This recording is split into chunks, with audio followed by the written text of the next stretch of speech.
Oh, ayos gang extra mo diyan. Magkano yung araw diyan? Araw ko din 800. 800. Libre pakain. Ay, yun naman. Pero hindi pa kasama ang agag. Pagka nag-agag ka, ay 1.5. Ba? Eh paano pagka nag-asinta? Ba, 2,000 na yun. Mahal pala, mahal pa paggawa sa iyaw.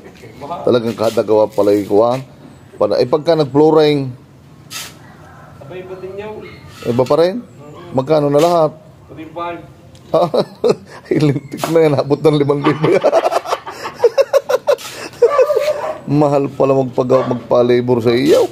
Iba pa yung pagtatalo. Anong binabayadan doon sa iyo? Yung skills mo o yung iyong kuan, iyong pangalan? Anong binabayadan? Ang binabayad na i-signature ng pangalan. Ang pangalan? Parang Batman Bitown. Yun na.